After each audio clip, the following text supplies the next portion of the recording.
My name is Lenora Ashby. I'm 29 years old. And on the night, my husband's family threw a dinner party to celebrate our marriage in front of 70 of their closest friends. My father-in-law stood up from his chair, pointed at me across the table, and said, loudly, so everyone could hear, that I was the worst thing that had ever happened to their family. My husband sat right next to me. He laughed. I didn't cry. I didn't scream. I reached into my purse, pulled out my phone, and sent one text message. 3 words, come get me. And when the door to that restaurant opened 20 minutes later, every single person at that table went completely white. But let me start from the beginning, because none of it makes sense unless you understand what I gave up to be with him. I met my husband 3 years ago at a fundraiser for the Children's Hospital downtown. I wasn't there as a guest. I was there helping coordinate the event, setting up tables, managing the catering vendors, making sure the silent auction ran smoothly. That was my job back then. Event coordination for a nonprofit. I made $38,000 a year and drove a 2011 Honda Civic with a cracked windshield I kept meaning to fix. He was there with his family. They had donated a significant amount to the hospital, enough to get their name on a plaque in the main lobby. I remember watching them walk in. His father first, that slow, deliberate stride like he was waiting for people to notice him. And they did. His mother on his arm, pearls, heels, the kind of woman who checks her reflection in every window she passes. And then him, behind them, looking slightly uncomfortable in his blazer, tugging at his collar. He caught me staring. I looked away fast. He came and found me 20 minutes later at the check-in table. We talked for almost 2 hours. Not about money, not about family, not about any of the things that would have mattered to his parents. We talked about the shelter cat he'd just adopted and didn't know how to take care of. We talked about this tiny Vietnamese restaurant we'd both been to in the same week without knowing each other. We talked about what it felt like to be surrounded by people and still feel alone in a room. I told him I didn't have family. Not really. My mother passed when I was 19. My father. I paused, and I told him my father and I were estranged. That he had moved away years ago, that we hadn't been close, that it was a long story I didn't talk about much. That last part wasn't entirely true. But I'll get to that. He didn't pry. He just nodded and said, I'm sorry. That sounds lonely. And something about the way he said it, not with pity, not with that reflexive discomfort people have when they don't know what to do with other people's sadness. It felt real. Like he actually meant it. We exchanged numbers. He called me the next day. 3 months later, we were inseparable. I knew from the beginning his family was different from anything I'd grown up around. Old money. 3 generations of the same last name in the same county, the kind of roots that turn into identity. His father had built the family's commercial real estate holdings from what his grandfather started, and he talked about it the way some people talk about religion, with reverence, with expectation, with the implication that everything existed to serve that legacy. I was not part of the legacy. His mother was polite to me the first time we met. Politely distant, which I've learned is a specific kind of cold. She asked what my family did, and I said my mother had been a nurse, and my father had worked in business, and she smiled like I'd confirmed something she already suspected. His father didn't bother with politeness. He shook my hand once at a family dinner early on and then spent the rest of the evening speaking to his son as if I weren't at the table. Not hostile. Just absent. Like I was furniture. I told myself it would change. That once they got to know me, once they saw how much their son and I meant to each other, they would come around. People say families come around. I believed it. We got engaged after 1.5 years. His parents did not come to the small dinner we'd planned to celebrate. His father sent a card with a check inside that felt more like a dismissal than a gift. His mother called the next morning, and I heard their conversation from the kitchen. Low voices. Long pauses on his end. He came in afterward and said everything was fine. I didn't ask him what she'd said. Our wedding was small. 40 people, a backyard ceremony at his college roommate's property upstate. Beautiful, actually. Wildflowers and string lights and a caterer we'd found through a friend.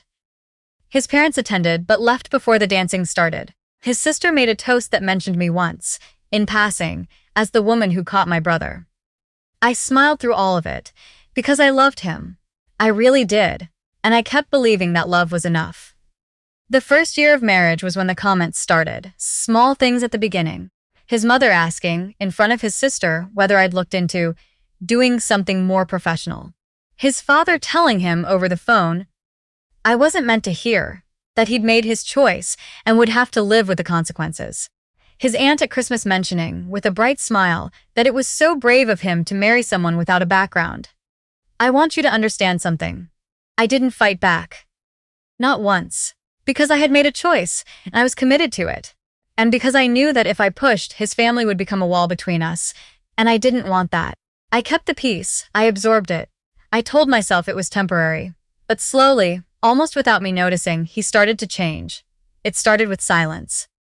He stopped interrupting when his father made a comment. At dinner. He stopped reaching for my hand when his mother looked at me with that particular expression. He stopped defending me in small moments. And when you stop defending someone in small moments, eventually the big moments come and you've already forgotten how. Then it was agreement. Not confrontation, just a quiet, creeping alignment. My dad does have a point that we should be thinking more seriously about finances. My mom's just traditional, she's not trying to be mean. I think you take things personally sometimes. I remember the night I realized something was really wrong. We were driving home from his parents' house after Sunday dinner, and I said quietly that it hurt when his father talked over me at the table. He was quiet for a long moment. Then he said, "You know what would help? If you just didn't engage when he starts." Like it was my problem to manage. I looked out the window and didn't say anything. He turned on the radio. We drove the rest of the way home in silence. I cried in the bathroom that night. Quietly, with the water running so he wouldn't hear. I stayed. Because I still believed in the version of him I had fallen in love with. Because I kept hoping he would find his way back to it. Because I had already given up so much of myself to build this life, and I didn't know who I was without it anymore. Then his mother called about the dinner party. She framed it as an olive branch, a celebration, their words, of our first full year of marriage. A formal dinner at Marcello's, the private room they reserved for important occasions, 70 guests. His father's business partners, old family friends, extended relatives. A chance, she said, for everyone to finally come together. Something in my chest pulled tight when she said it. A feeling I didn't name yet. But I wanted to believe her. I wanted to believe that this was it. That they had finally decided to accept me, to welcome me, to stop treating me like a mistake their son had made. I bought a dress. I got my hair done. I practiced small talk in the mirror like I was preparing for a performance. He seemed happy that week. Lighter than he'd been in months, he helped me pick the dress. He told me I looked beautiful. For the first time in a long time, I felt like we were on the same side of something. I should have known. You always want so badly to believe the warmth is real that you ignore the small, quiet voice telling you it isn't. We arrived at the restaurant, and the room was everything his parents did well. Polished, expensive, effortless. White tablecloths and low lighting and floral arrangements that cost more than my monthly rent had in my 20s. People I'd met once or never came up to greet us. His mother embraced me. His father shook my hand and actually smiled. I almost relaxed. Almost. We sat down. The first course came. I made conversation with the woman to my left, a longtime family friend, who asked me all the right questions, warm and curious. I started to think I had been wrong. I started to think maybe this was really happening. The turning point, the acceptance, the belonging I had spent 3 years waiting for. Then dessert arrived, and his father stood up. He picked up his wine glass, and the room went quiet the way rooms do when the person with the most authority in them decides it's time to speak. He smiled. "Thank you all for being here tonight," he said. "There are moments in a family that define it. Tonight is one of those moments." I looked at my husband. He was watching his father with an expression I couldn't read. "My son," his father continued, "has always had a generous heart, sometimes too generous." A few chuckles. When he told us he was getting married, I'll be honest, I had questions. He paused, swirling his glass, not about his choice in character, but in judgment. The room was very quiet. I set down my fork. "I gave this marriage a year," he said. I watched. I observed. And I want to say something here, in front of everyone, that I should have said a long time ago. He turned and looked directly at me. "She is not what this family is. She never was. She came here with nothing, and I think we've all been too polite about that for too long." I heard someone at the table shift uncomfortably. Someone else laughed, just a little. Nervous, maybe. Or not nervous at all. She has no family, no background, no foundation. He set down his glass. And my son deserves better than what she can give him. My face was burning. I looked at my husband. I waited. He said nothing. I stood up slowly. My voice came out steady, which surprised me. I'd like you to stop, I said. Not shouting, not shaking, just clear. You don't have the right to speak about me that way. Not here, not anywhere. His father stared at me. Then he made a sound, dismissive, amused.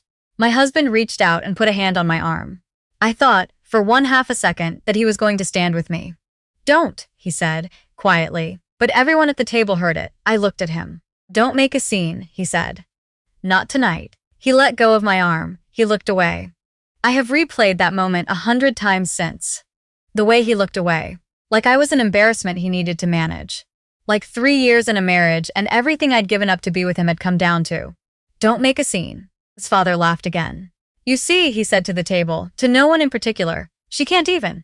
I picked up my phone. Not dramatically, not with shaking hands. I was past shaking. Something had settled inside me, very cold and very clear, the way a decision feels when it's been made for you by someone else's choice. I opened my messages and typed 3 words to the only person in the world I knew would come. Come get me. I put the phone face down on the table. I sat back in my chair and I waited. His father finished his remarks. A few people applauded. The room returned to noise. My husband didn't look at me. I didn't speak. 15 minutes passed. 20. I didn't move. Then the door to the private room opened. He walked in the way he always moved. Unhurried, certain, with a quietness that somehow takes up more space than noise. He was in his 60s, gray at the temples, wearing a dark jacket. He looked around the room until he found me, and then he walked straight to me and didn't stop. He put his hand on my shoulder and looked at my face. Lenora, he said softly, just my name, that was all. But I felt something crack open in my chest that I'd been holding shut for years. Dad, I said. The table went very still. My husband's head turned slowly. His expression was strange, confused at first, then something that looked almost like vertigo, like the floor had just shifted under him. His father was staring. Who is this? He asked. His voice was different now, less certain. My husband was the one who answered, and when he spoke, his voice was barely above a whisper. He's Whitmore Ashby. No one spoke. He's the founder, my husband continued, halting, of Ashby Capital Group, the parent company of... He stopped. He looked at me. He looked back at my father. Of almost everything we lease our commercial properties through. Someone at the table dropped a spoon. The sound was very loud. My father looked at my husband for a long moment. Then his gaze moved to my father-in-law, slow and deliberate. His expression didn't change. That was the thing about my father. He never needed to raise his voice. Who touched her? He asked. No one answered. He looked at my cheek, where the warmth from my father-in-law's humiliation had left its mark even without a hand. He understood what had happened. He always understood what wasn't said. The leasing agreements your company holds, my father said, still looking at my father-in-law, are up for renewal next quarter. A pause. They won't be renewed. My father-in-law opened his mouth, closed it. Additionally, my father continued, the development project in the Fairview corridor, the one your firm consulted on, I'll be withdrawing our participation. The silence in that room was absolute. My husband stood up. Sir, please, I didn't know. I want you to understand that I had no idea. You didn't know, my father said. He turned and looked at his son-in-law fully for the first time. She asked me, 3 years ago, not to say anything, not to interfere, not to follow her to events, or call ahead, or make it known who she was. My husband looked at me. She wanted you, my father said, to choose her, just her, not what she came from, not what she would one day inherit, not the connections or the capital or any of it. He paused. I told her it was a mistake. I told her some people will always reveal themselves eventually. I heard my husband exhale. It was a small, broken sound. I didn't know, he said again, and this time it was to me. I know you didn't, I said. My voice was quiet. But you knew who I was without the name and the money. You knew me. And you still chose them. He flinched. Every time your father spoke to me the way he did tonight, I said, you were there. Every time I sat through a dinner or a Christmas or a phone call where I was made to feel like nothing, you were right next to me. I picked up my bag from the back of my chair. You didn't need to know my last name to defend me. You just needed to love me the way you said you did. He took a step toward me. Lenora? No. It came out gently. Not with anger. I was past anger. I'm not broken, I said. I want you to know that. I'm not leaving here in pieces. I'm leaving here clear. I stood beside my father. He said nothing. He didn't need to. I looked at the table, at the white tablecloths and the flowers, and the 70 people who had watched a woman be humiliated at her own marriage celebration and had laughed, or said nothing, or looked away. You spent a year trying to convince me I wasn't enough, I said. I spent a year trying to prove you wrong. I picked up my clutch. We were both wasting our time. My father-in-law said something as I turned. I didn't hear what it was. It didn't matter anymore. My father walked beside me toward the door. At the last moment, I stopped. I didn't turn around. My voice carried clearly in the quiet room. The saddest part, I said, isn't what you did. It's that you had something rare. Someone who chose you without any of the reasons most people would have had. Someone who just wanted to be loved back. I let a beat pass. You turned that into a liability. That's not my loss. I walked out into the cold air and I breathed it in, and for the first time in 3 years, I felt like myself. My father put his arm around my shoulders as we walked to his car. We didn't speak for a while. He knew me well enough to know I needed the quiet. Finally, he said, I'm sorry I wasn't there sooner. I leaned my head against his shoulder for just a second. You were there when it mattered. And that was enough. That has always been enough.